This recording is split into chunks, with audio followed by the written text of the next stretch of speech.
Right now at 5:30, we are reaching new corners of western North Carolina, unreachable by road. Today, our crews toured damage in Ashe and Avery counties. New drone video shows damage in the town of Lansing. Biden will travel to our state to show some of this damage tomorrow. The death toll still rising days later as crews search for survivors. More than 150 people have died nationwide, now including 57 confirmed in Buncombe County alone. Power outages are improving though, but get this, now down to still a staggering 362,000. Hello and thank you for joining us. I'm Gerald Owens. And I'm Ashley Rowe. We have team coverage bringing you new views of the devastation and stories of survival. First, we'll get to WRAL's Dan Haggerty live in Asheville. Dan?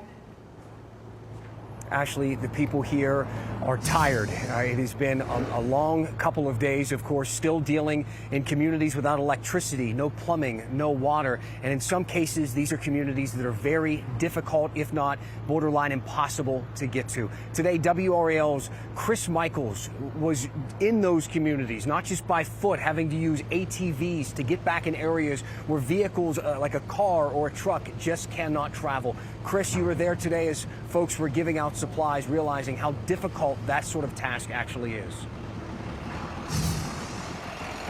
Dan, was basically mission impossible. Now, throughout the day here in Lansing, this road behind me has been full of people going up and down this mountain, trying to bring supplies to those in dire need. But what you're about to see is just how difficult it is to do something that on any other day is pretty simple.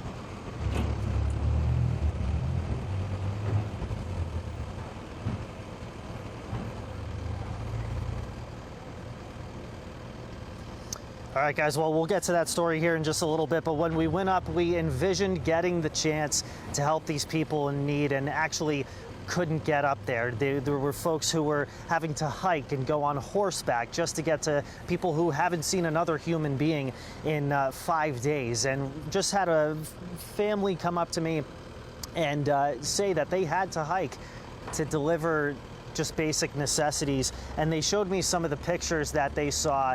It is absolutely shocking. I posted some of those pictures on Facebook and on Instagram. You'll find those on WRAL.com as well. But the efforts continue clearly as you see folks continuing to ride NC 194 here. We'll have the latest from hopefully Avery counties where we plan to go tomorrow. But definitely keep these folks in your thoughts. They're strong. They are some strong folks up here, but they definitely could use some help. In Lansing, Chris Michaels, WRAL News. Dan? Chris, thank you. Now, obviously, our goal was to show you that story that Chris had filed today, but I think it kind of underscores the difficulty that this community is going through with things like cell service. You know, we use a lot of those same devices to make sure that we're communicating and able to get our signal back to the station and on your television. There is no gasoline here in this area. We today filled up our gas tanks in Shelby, which is quite a haul from here. And while we were filling up, I looked over and recognized some familiar names. We saw Hope Mills Fire Department, as well as Grays Creek, and we stopped and asked them what they were doing, what the plan was. And what they told me, the task ahead of them coming up to help, was astounding. I talked to one of the captains. I want to play you a bit of what he told me now. Our assignment is to go to Chimney Rock Fire Department and backfill there for 4 to 5 days. We're self-sufficient. We brought food, cook stoves, all that kind of stuff because they have no running water. I heard they were running off of generator power right now. But we do have generators and stuff in case also. Cots, bedding, the whole 9 yards. It's basically camping inside the fire department is what it's going to boil down to. Our job is just to backfill their station and run any kind of calls that may come in that we have to handle. Could be anything from, you know, basic medical call to fires, you know, the whole gamut. Chimney Rock has been in some areas obliterated. The roads are nearly impassable. They're going to be up there camping, as he put it, and making calls to serve emergencies in a community on roads that they hardly know. I mean, that is what it's taking to keep things going. This is over the French Broad River. This is a bridge where a lot of people have been coming today, and there have been some beautiful moments as they look down over the devastation here in Asheville, as nearby restaurants have stopped by to deliver free food, and that has gotten smiles on people's faces as the community comes together. But I will tell you, there have been a lot more tears up here today as I've been watching people look down on what is just a sliver of the damage and destruction that this community is dealing with. We've had that QR code on the screen. We will continue to do so. It is an area where you can find links and opportunities to help. And I tell you, being out here, this community needs it now, and they will for quite some time. Guys, back to you. You know, Dan, it's interesting what the gentleman who you interviewed was saying about how he had brought all of those different supplies. It's the case that if these folks are going to be coming down to help, these first responders, they have to be prepared to be self-sufficient for a week. So they have to bring all of that stuff, which is just a lot to wrap your mind around when you're thinking, to your point, they're going to these places that they don't even know how to get around. Here's the thing, too. When you come down with supplies, and you meet somebody who's from here, you give them your supplies. You hand that over to them, because I met a man today who left his house because he was down to 3 bottles of water. He waited in line for 3 hours at a Harris Teeter, and when he got to the front door, he realized they had sold out.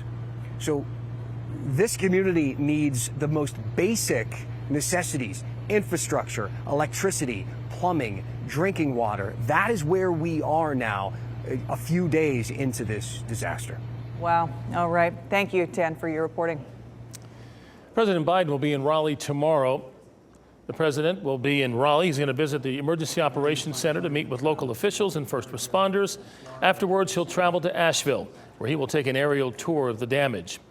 Earlier today, Governor Roy Cooper said he got the green light from President Biden to activate soldiers from Fort Liberty and Marines from Camp Lejeune. Some welcome news for people trying to get out of Buncombe County.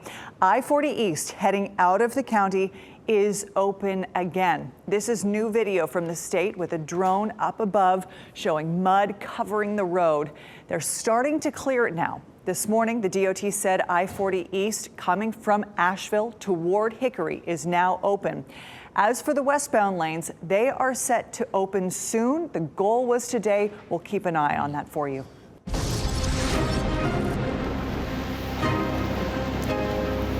The recovery efforts are well underway in the western part of the state as they deal with the aftermath of Helene. We have been bringing you team coverage throughout our newscasts. Let's check back in with WRAL's Dan Haggerty, who is live in Asheville tonight. Dan, give us a sense of what it's like being out there.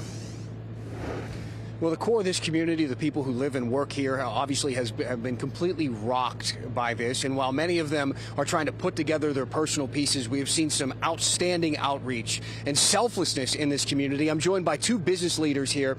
This is Vic Isley with Explore Asheville and Clark Duncan with the Chamber of Commerce. Clark, I want to start with you because we first talked about the recovery effort, what's it going to take, and it's really too soon to even look long-term for the most part. Most of the businesses in this community are still making sure all their employees are accounted for and safe. Dan, I spend most of the day on the phone with those major employers, and yes, they're still doing wellness checks to make sure that their staff are safe and secure, and many are sheltering their employees on site. As we do look long-term, what is the outlook this early? Listen, beyond emergency response, this time we're in business continuity, it's never too soon to be thinking about long-term recovery strategies, and that's where our chamber, Explore Asheville, will stand with our county to plan the long-term recovery of the economy of Western North Carolina. Clark, thank you so much. Interestingly, some of the people they're reaching out to and talking to other mountain communities that maybe haven't seen flooding in this way but have been devastated by wildfires and things of that nature. Vic, you have coordinated and seen some amazing efforts by some of the business owners to house the first responders. Tell us about some of the efforts that are happening there. You know, one of the things I love about this community is that hospitality is at the heart of it. And in a crisis like this, we've really just seen that come out in spades. Hotel operators like the one you see behind us at the Radical are housing Asheville Police Department and city staff that are working around the clock. I've seen fire trucks today from Los Angeles coming in to work. We have restaurant owners and operators that are cleaning out their walk-ins, preparing lobster for folks today to make sure that they're fed. It is really just coming hand in hand with making sure, you know, our residents, our workers, and these first responders that have answered the call from all over the country are being taken care of. So then one day we can take care of guests and visitors to our community again. Beck, thank you so much. Just moments ago, somebody walked up from a business offering free food to the folks here on this bridge. And remember, this is a time of year where it's typically impossible to find a hotel room. This is tourist season when this community relies on people and they're giving and they're caring about the mountains. That's why we have that QR code on our screen right now. Please scan it and look for ways to help out. Guys, back to you. All right, Dan, thank you. Glad to see that they're having lobster. That's nice. Look at this. Chimney Rock. It's another area that has been decimated by the storm. Yeah, you've seen images like this, just so much devastation there. Scott Mason sat down with one of its longtime residents who was lucky to escape, although the shop he owns did not. I've been running the shop that my parents started in 1947. That's Steve with Governor Cooper and a shop worker just about a month ago. Gail's Chimney Rock Shop, a souvenir shop. The same family running the same business in the same location for 77 years. And the location now, downtown Chimney Rock. There's that one shot of the street where there are no buildings. They're gone. I know everybody there, and it's just, it's tragic. Steve's shop is still standing. The inside is a disaster. The storm blew the doors open. The mud and the rain came in two directions. It blew all the merchandise out. I'm looking at where all my T-shirts were and the counters, and I don't know where they are. Down the street is Bubba's General Store. This building is sideways on the street. This is horrific. Steve's legs are bloodied. So I had to climb over all this debris to reach his house. The house I grew up in, half of it's gone. He has lived in the Chimney Rock area his whole life. It's a disaster.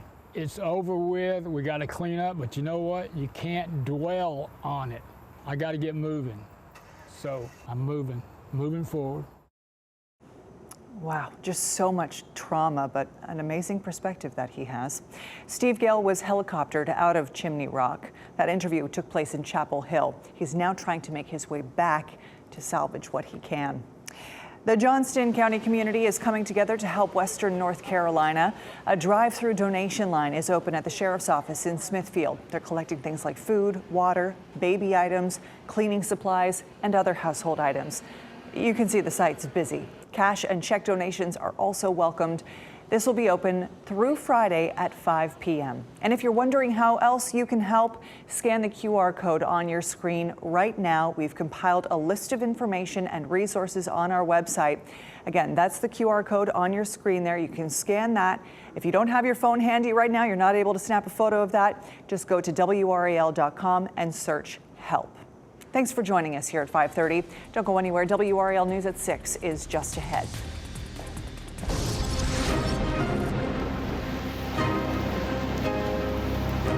Right now at 6, Helene has been out of North Carolina for days, but the cleanup will be measured in months or years. It is heartbreaking to look at. The life-saving resources are finally starting to be seen in the hardest hit areas. Hello and thank you for joining us at 6 o'clock. I'm Gerald Owens. And I'm Deborah Morgan. This is the newest information at 6. Power outages are still massive, although down to about 363,000 customers in the dark. 1 million liters of water and 600,000 meals have been delivered just by FEMA. Key roads such as I-40 east out of Asheville have reopened. Governor Cooper says President Biden has given him the green light to use troops from Fort Liberty and Camp Lejeune. We have live team coverage beginning with WRAL's Dan Haggerty, who is live tonight from Asheville. Dan? Deb, we're taking a look at some of the devastation from a bridge that overlooks it here, where so many people in this community have been looking in awe at just a bit of the damage that was left behind after this storm. But I want you to notice that these are roads that people can actually get to, where emergency crews can go. These are places that can be searched or initially or can be cleaned up. We are seeing a lot of desperation from some folks in this community, people who are unable to get some of their basic needs, water, plumbing, cell service being down, to reach out to loved ones or to just know what is going on or where they can find some resources. So many roads remain impassable. We've had to kind of battle those as well, as we've been trying to share the stories of the people in this community just to give an idea of the scope of the need. WRAL's Eric Miller ran into a bit of that earlier today, talking to people as we've been able to branch out, learning from folks that feel left behind, cut off from some of the resources and the aid that is out there. Eric, you went to Polk County in Tryon now. This is another area that needs to have their story told. Give us an idea of what you're learning there. Well, Dan, this is yet another area in the western North Carolina mountains that looks like it has been hit with a buzzsaw. You take a look behind me. This is the Karamai restaurant. It has been a staple here in the Tryon community, sitting along the Pacolet River for decades. There used to be a covered bridge here, decorated in lights. That building used to be situated on its foundation, but when Helene dropped all of that rain, it raced through this valley, tearing up roads, tearing up bridges, lifting this entire building up, and then dropping it back down, cracking it and crumpling it. For people who have lived in this community for years, they say this has been a staple that they have come to, that they have so looked forward to going to. Now they don't know whether this business, like so many other businesses, is going to be able to come back. And it's not just this place damaged along the Pacolet River here in Tryon. You look down there, you can see there's a house dangling over the river waters now. We know from neighbors that other houses further downstream were completely swept away. There were also bridges that were entirely washed out here. We have seen some crews on the scene working on one of those washouts, but there is so much damage in this community, it is going to take a long time to clean up. And a long time to clean up, not just here, but all over western North Carolina. We spent 6 hours on the road today, going from here to Transylvania County, to Brevard, to Asheville. All of these communities with so much damage, that damage different, but no less devastating to the people who live here.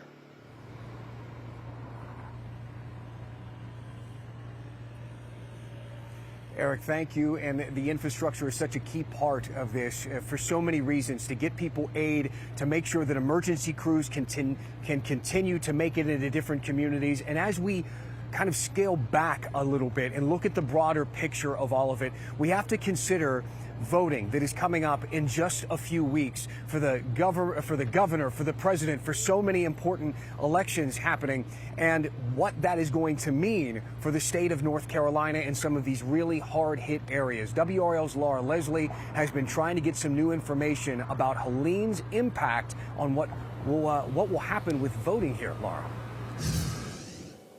Dan, the good news is that there are no reports of damaged voting machines or damaged paper ballots at any of the county election offices.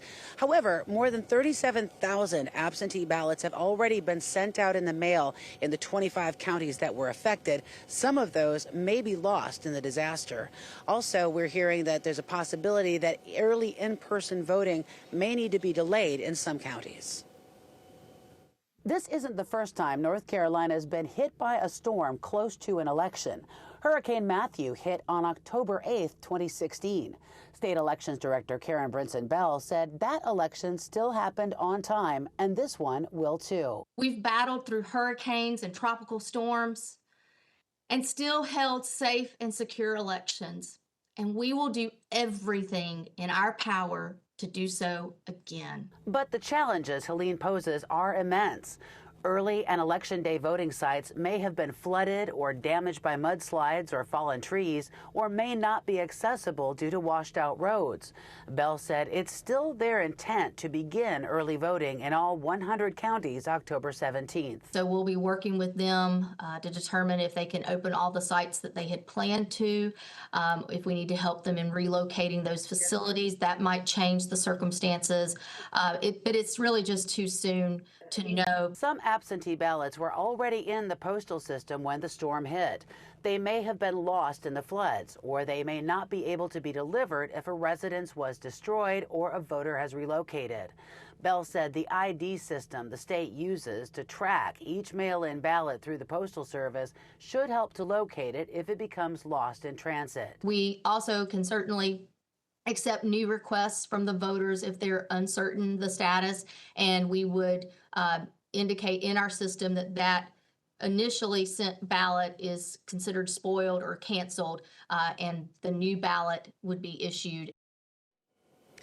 And Bell also said that residents of the affected counties, if they're having to stay somewhere else because of the disaster, they can call their county board of elections and have their ballots sent to the address where they're having to stay now.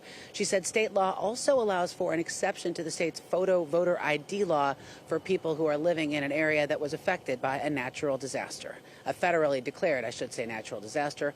Laura Leslie, WRAL News, live in Raleigh. Thank you, Laura. And as these things continue to fall into place, I think it's so important to underscore the basic needs that still exist here in these communities. The need for water, food, money, the need to help the first responders who are coming out here to clear roads, make sure people are safe. We have that QR code on the screen with all of the different resources and ways that you can help. And we're going to continue to share the stories from everywhere we can find them so that you can truly understand what is happening. For instance, about 25 miles from here in Asheville, in Black Mountain, it's a small community that was hit so hard by the rushing water and the mudslides. Cell service is still very spotty there. They're having a hard time reaching out and connecting to loved ones. Today, though, we did get a first look inside in that community, and we had to go by foot and ATV just to get back there. Former UNC women's basketball coach Sylvia Hatchell has a home back in that area and spoke to us a little bit about the devastation through her eyes. What's devastating is that all those homes are gone. They have completely washed away.